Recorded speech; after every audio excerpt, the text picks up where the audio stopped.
सोचे, पल का नहीं ठिकाना।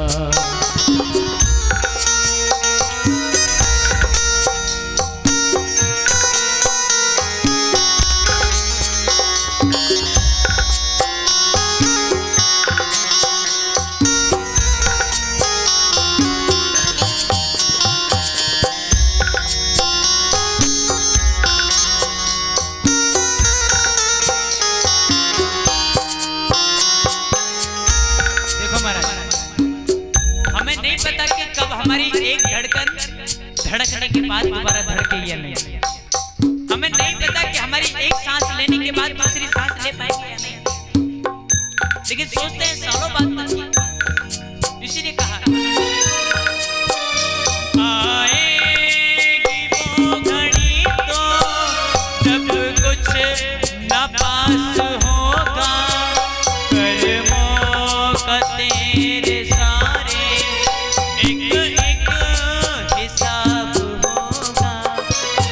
आएगी वो घड़ी तो कुछ भी न पास होगा, कर्मों का तेरे सारे एक हिसाब होगा।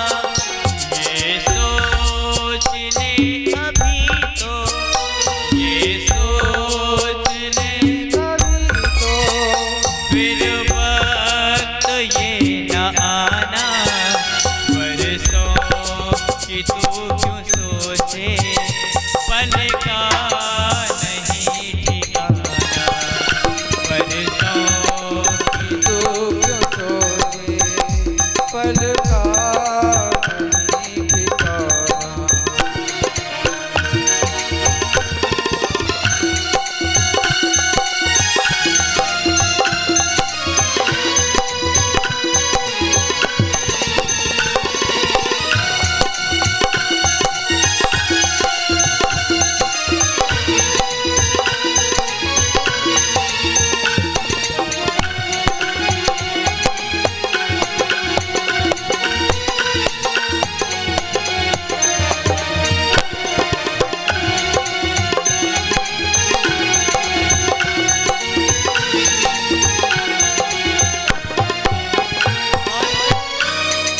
देखो,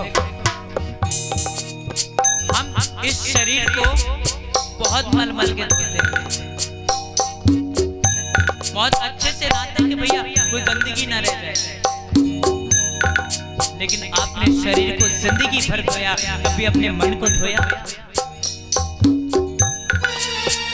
मल मल के तूने अपने तन को जो है निखारा, चित्रों की खुशबुओं से महके शरीर सारा।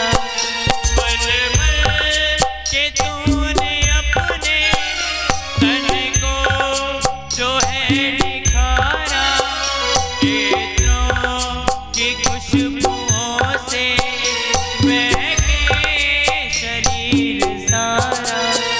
काया न साथ होगी, साथ होगी। जब हम अपनी देह को छोड़ देंगे तब ये शरीर साथ नहीं होगा, हमारे साथ क्या होगा? हमारे द्वारा की हुई पुण्य हमारे साथ है। काया न साथ होगी, काया न साथ होगी। ये बात न भुलाना, बरसों की तू क्यों सोचे, पल का नहीं ठिकाना। बरसों की तू क्यों सोचे, पल का नहीं ठिकाना। कुछ पल की जिंदगानी, एक रोज सबको जाना। बरसों की तू क्यों सोचे, पल का नहीं ठिकाना। बरसों की तू क्यों सोचे, पल का नहीं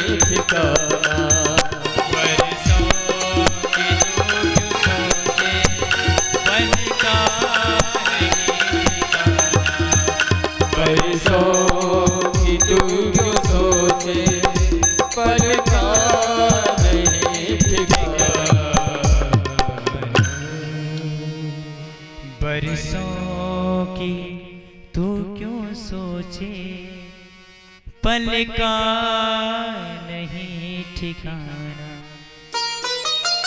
क्यों? क्योंकि एक छोटी सी इबादत एक बड़ा सिला देगी। ये एक छोटी सी इबादत बड़ा सिला देगी, गुलाब के जैसे तेरा चेहरा खिला देगी। ये एक छोटी सी इबादत बड़ा सिला देगी, गुलाब के जैसे तेरा चेहरा खिला देगी। मत छोड़ना मेरे सांवरे के चरणों को, मत छोड़ना मेरे सांवरे के चरणों को। एक यही है जो तुम्हें मेरे शाम से मिला, एक यही भक्ति है, एक यही चरण है, एक इसी का गुणगान है जो तुम्हें एक दिन बिहारी तक ले जाएगा, एक दिन तुम्हें सांवरे तक ले जाएगा। अपने जीवन में अपना विश्वास अड़िग रहना चाहिए, अपना विश्वास पक्का रहना चाहिए। हम विश्वास करते हैं लेकिन करते आधा अधूरा है।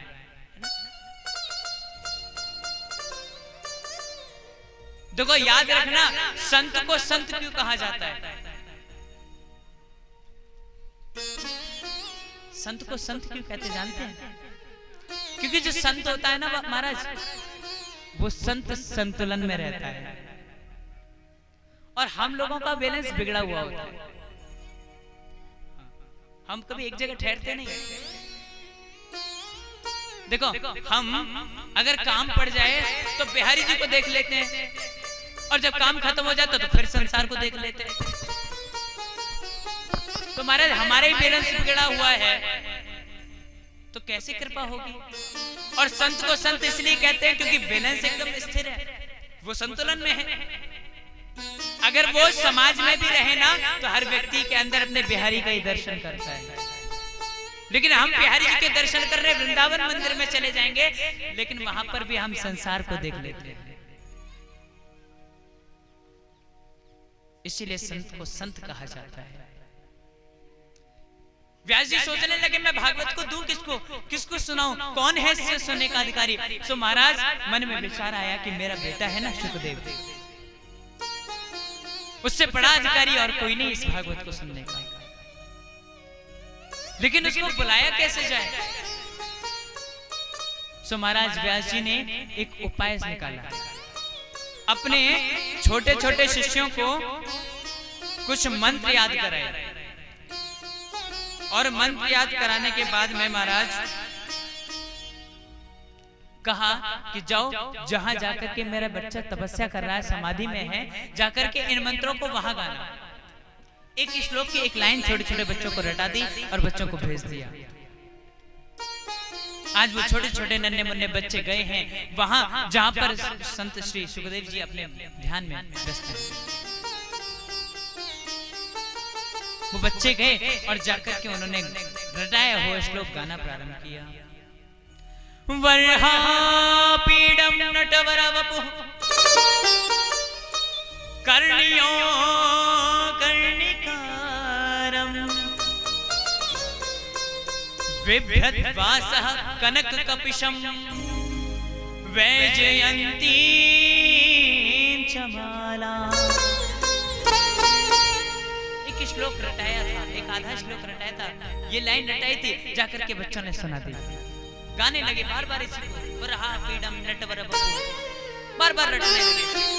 और जैसे महाराज इन श्लोकों की लाइन सुखदेव जी के कानों में गई, देखो इसमें इस लाइन में ना भगवान के श्रृंगार रस का वर्णन है। भगवान कितने सुंदर हैं, कितने सुंदर कमल जैसे, कमल की पंखुड़ियों जैसे कोमल कोमल भगवान के चरण हैं। उससे ऊपर उठे भगवान के चरणारविंद कितने सुंदर हैं।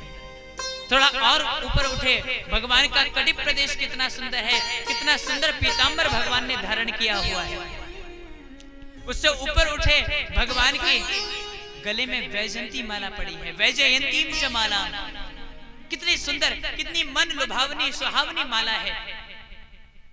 थोड़ा सा और ऊपर उठे महाराज, जो नीचे चरणों से लेकर के यहाँ तक की स्थिति में नहीं घायल होता ना, वो ऊपर आने वाली स्थिति में घायल हो जाता है। क्योंकि इससे ऊपर भगवान की वो मीठी मीठी मुस्कुराती हुई मुस्कान है। और जो इससे भी बच जाए, उससे ऊपर भगवान के वो कटीले रसीले सुंदर नैना है, जिन नैनों से वो व्यक्ति को घायल कर देते हैं। देखो अपने जीवन का बात बताएं, हमें भी न पीने का शौक था और न पिलाने का शौक था। हमें भी न पीने का शौक था और न पिलाने का शौक था।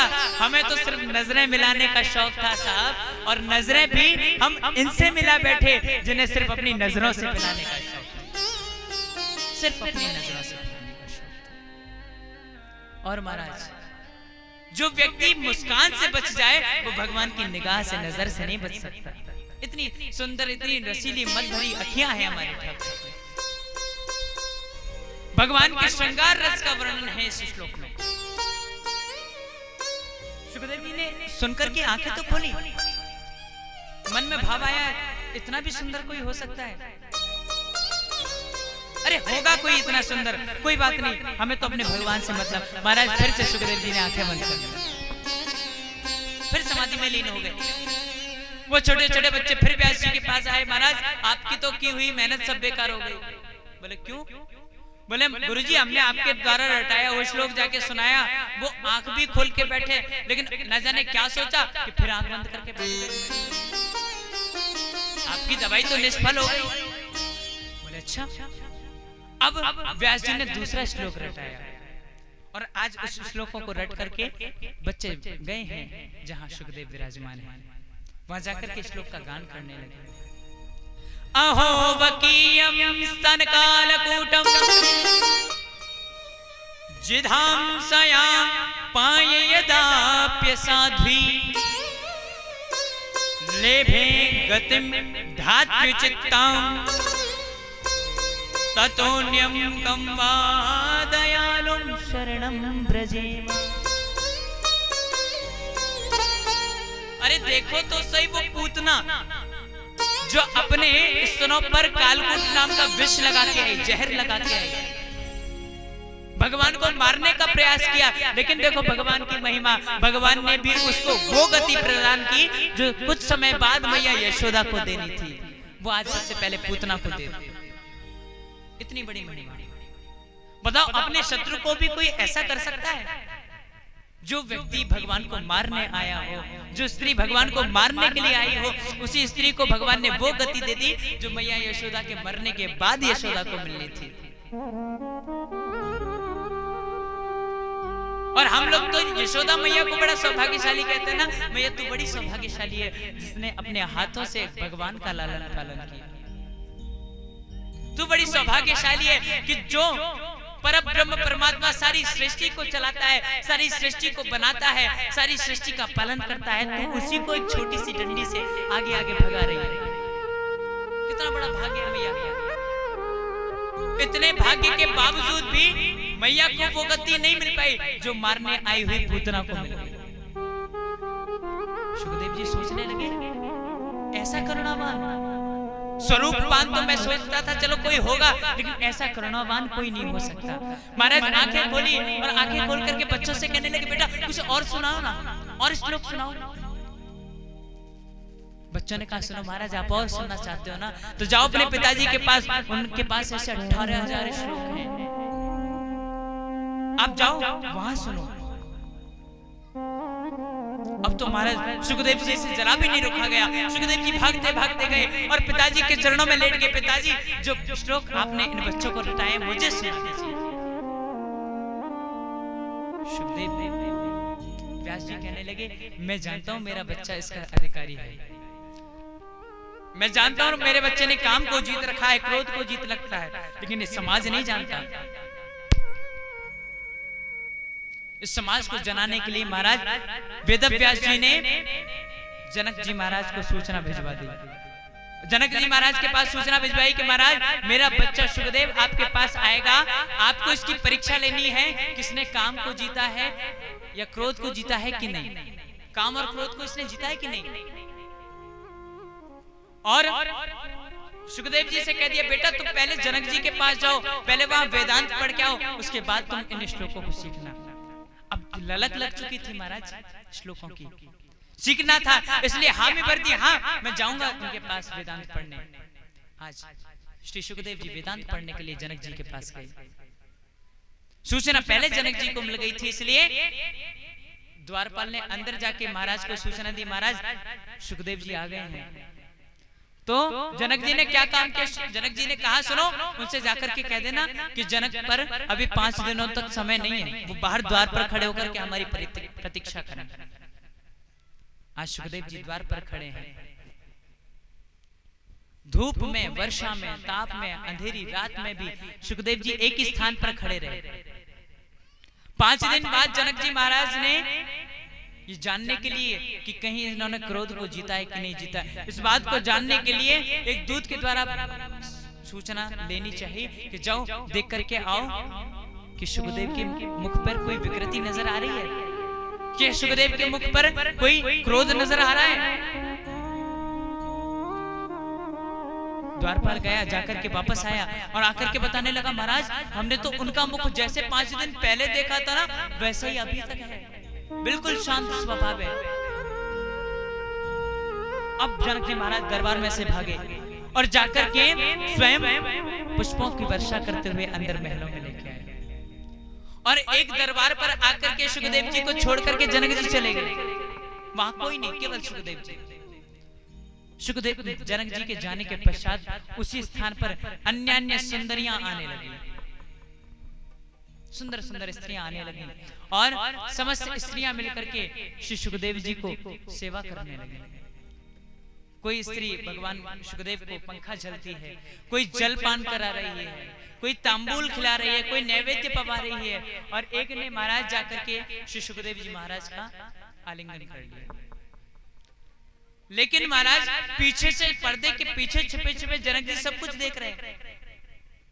जनक जी ने देखा कि इतने के बावजूद भी जनक सुखदेव जी के मुखारबिंद पर जरा सी भी विकृति नहीं है, जरा से भी काम नहीं है।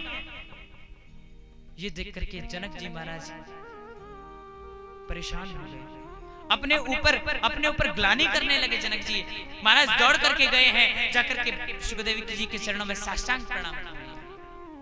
बोले, महाराज मैं तो पहले से जानता था कि आप काम और क्रोध को जीते हुए हो, लेकिन इसकी परीक्षा लेने के लिए आपके पिताजी ने मुझसे कहा था। आज जनक जी महाराज ने यह घोषणा कर दी कि सुखदेव ने काम को भी जीता है और क्रोध को भी जीता है। अब ये परीक्षण होने के बाद में सारे लोगों को पता चल गया सुखदेव जी ने काम क्रोध को जीत रखा है। सुखदेव जी गए हैं और जाकर के अपने पिता से इस कथा को, इन 18,000 श्लोकों को ग्रहण किया। और महाराज ये वही 18,000 श्लोक हैं जब परीक्षित को शाप मिला था 7 दिनों में मरने का, तो इन्हीं 18,000 श्लोकों की व्याख्या इसी भागवत की कथा को सुखदेव जी ने परीक्षित को सुनाया था। ये वही भागवत है, ये वही श्लोक है। जितने संत नीचे बैठे कथा सुन रहे थे, उन्होंने पूछा, महाराज एक बात बताओ, ये परीक्षित कौन है? बोले, अच्छा ऋषियों, जो व्यक्ति मरणासन हो उसको मात्र और मात्र भगवान के नाम का सहारा होता है। एक भगवान की कथा, भगवान की महिमा जितना प्रभावशाली होती है ना, उतना ही प्रभावशाली उस व्यक्ति का जीवन होता है, जिसका जीवन हमें हमारे गोविंद से जोड़ देता है। सूत जी कहने लगे, मैं परीक्षित की बात बताना आपको उचित नहीं समझता, लेकिन परीक्षित की कथा हमें हमारे गोविंद की कथा से जोड़ती है, इसलिए उसका जीवन मैं आपको अवश्य सुनाऊंगा। जरा याद करिए महाराज, वो महाभारत का कुरुक्षेत्र मैदान,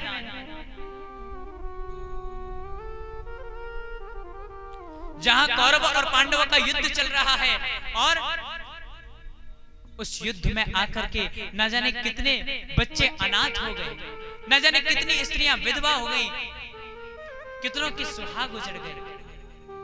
वो ऐसा मैदान न जाने कितने लोगों की बलि ले गया। और महाराज जब पांडवों ने मिलकर के समस्त कौरव वंश को नष्ट कर दिया, उसी कुरुक्षेत्र के मैदान में संध्या काल में दुर्योधन भी घायल अवस्था में पड़ा है।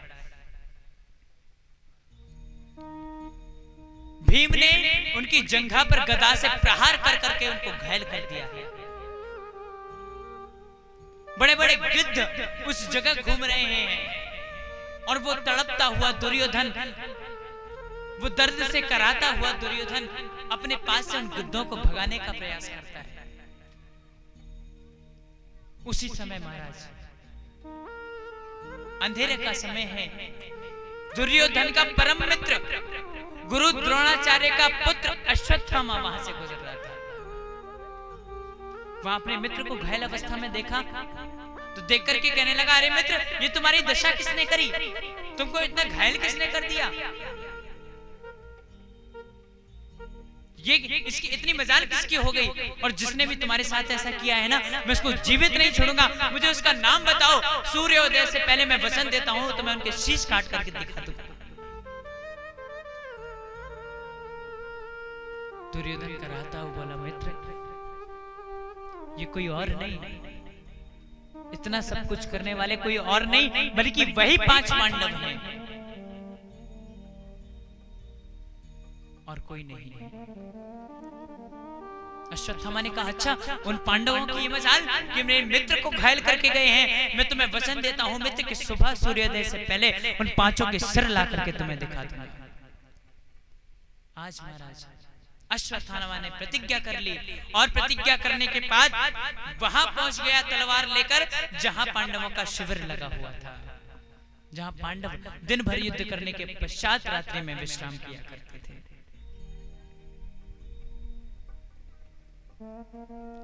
एक शिविर में 5 पांडव, मैया द्रौपदी और उनके 5 पुत्र सोए हुए हैं।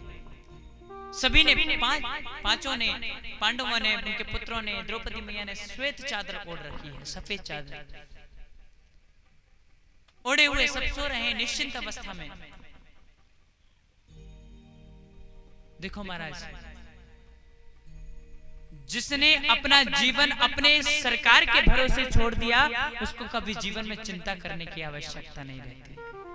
जिसने जीवन भर अपने प्रभु का चिंतन किया, वो कभी अपने जीवन की चिंता नहीं कर सकता।